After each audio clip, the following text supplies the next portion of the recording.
Juan Bautista vio a Jesús que se acercaba a él y exclamó: «Este es el Cordero de Dios que quita el pecado del mundo». A él me refería yo cuando dije que detrás de mí viene uno que es superior a mí porque existía antes que yo.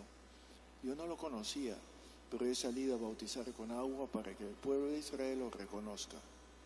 Y Juan dio testimonio de Jesús diciendo: «He contemplado el Espíritu que bajaba del cielo como una paloma y se posó sobre él». Yo no lo conocía, pero el que me envió a bautizar con agua me dijo: «Aquel sobre quien veas bajar el Espíritu Santo y posarse sobre él, ese es el que ha de bautizar con el Espíritu Santo». Y yo lo he visto, he dado testimonio de que Él es el Hijo de Dios. Es palabra del Señor.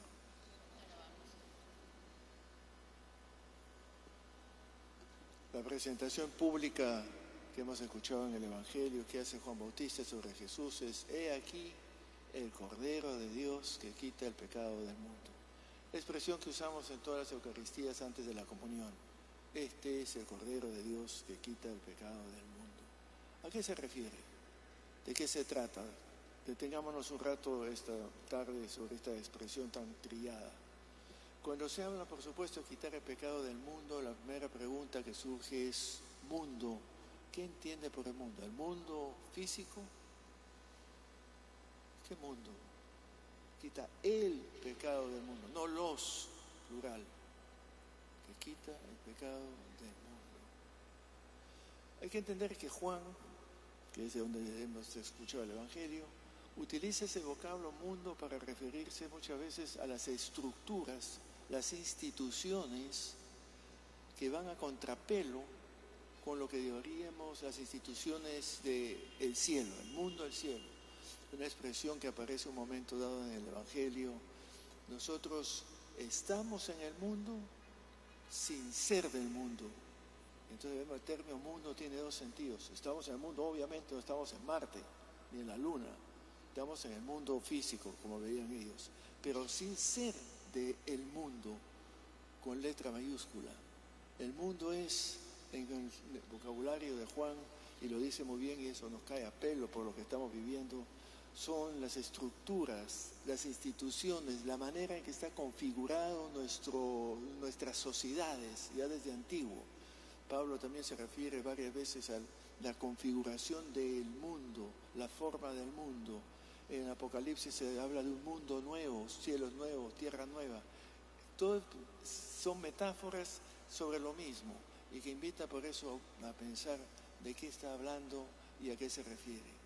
Repito, son las estructuras, las instituciones, la manera en que está organizado nuestro mundo cotidiano, el mundo común en el que vivimos, cómo está organizado. Ese mundo que está organizado o en línea con el Creador o a espaldas del Creador.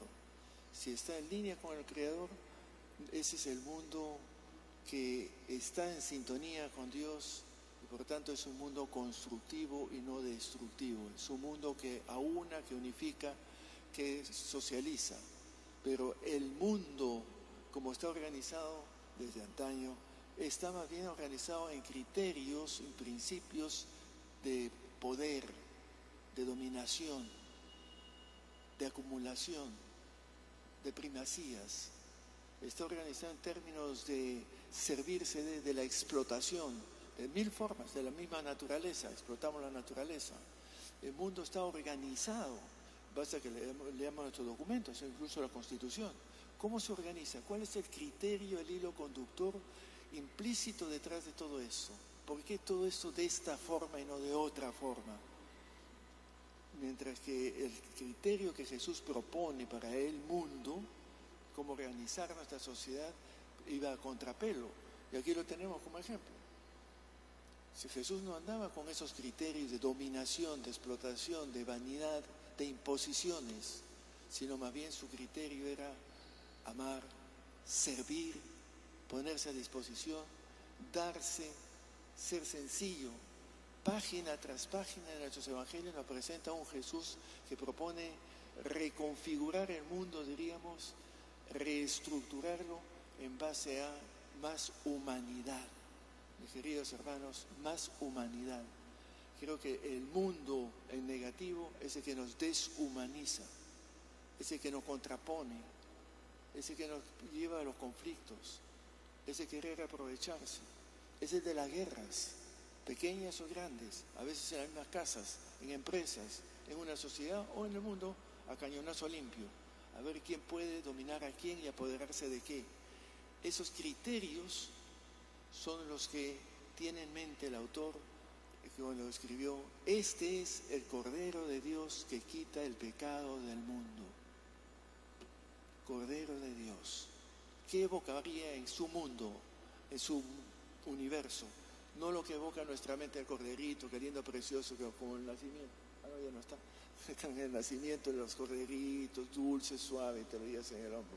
No, el cordero era un animal útil, era el que se usaba para la alimentación, es lo que se ofrecía en el templo. El cordero evocaba sacrificio, evocaba estar al servicio de. Este es el Cordero de Dios, no cualquier cordero. Por tanto, evoca en su mundo, en su universo, en su narrativa, evoca la liberación de Egipto, la Pascua judía, que fue, ¿se acuerdan en el relato? Gracias al cordero que se sacrificaba. El judaísmo celebra la Pascua sacrificando corderos, el cordero de la Pascua judía, porque ese es el animal que sirvió para, marcando la puerta, de los dinteles de las puertas, el ángel destructor no los matase y más bien abriese el camino a la liberación de la esclavitud. Es símbolo de liberación. Gracias al cordero ofrecido que el mundo ha encontrado, puede encontrar su liberación. ¿De qué? Liberación de sus temores, liberación de sus complejos, liberación de sus angurrias, liberación de sus vanidades, de eso que nos impide ser más humanos y por tanto más sencillos, más cercanos, más asequibles, más solidarios, más comprensivos. He aquí el Cordero de Dios que quita el pecado del mundo. Y hay un tercer punto, justamente cuando oigo yo eso, que quita el pecado del mundo. Sí, claro, muy bien. Es como cuando dicen la expresión: Jesús murió para salvarnos. ¿Perdón? No, así de simple no. No a pesar nuestro. No tiene ningún valor salvífico, liberador, la muerte de Jesús, si yo no hago mío su camino. Si yo transcurro su camino, lo asumo como propio, entonces puedo decir: para mí ese camino es liberador. Para mí ese camino me conduce a ser más humano.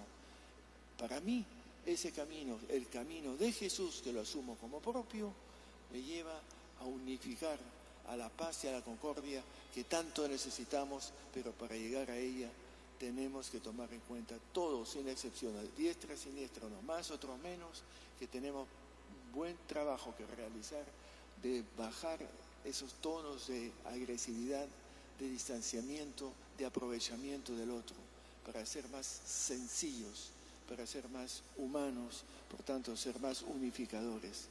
He aquí el Cordero de Dios que quita el pecado del mundo. Siempre y cuando yo asuma sus criterios y sus valores, entonces el pecado del mundo, la estructura que nos deshumaniza, podrá ser cambiada y reorientada de manera que aúna, que construya, que unifique y que nos lleve a la deseada paz que tanto necesitamos. Pero la paz no pasa a pesar nuestro, pasará solamente si contribuimos a hacer la realidad cada uno en su pequeño mundo, y la suma de todos hará que este mundo pueda ser al estilo de lo que Jesús propone como el Cordero liberador, el Cordero unificador, el Cordero humanizador, el Cordero de Dios que quita el pecado del mundo. Y dejo el resto del texto cuando habla del bautismo, del Espíritu y demás, pero eso es a lo que se refiere. He venido para ofrecerles un bautismo, no de agua, no ritual, sino un bautismo en espíritu. O sea, sumergirse en el espíritu, en el modo de ver, el modo de sentir, el modo de tratar, que era propio de Jesús. Ser otros Cristos, ser otros como corderos, que también nosotros damos nuestra vida, nos dedicamos a la familia, a las amistades, al entorno, a nuestra patria. Pidamos, hermanos, en esta Eucaristía al Señor que nos ayude a nosotros a asumir ese camino de Jesús, asumirlo con su integridad, el camino del don de nosotros hacia aquellos que más necesitan de nuestro apoyo, comprensión, inclusión y solidaridad. Pidamos por esa gracia en esta Eucaristía al Señor.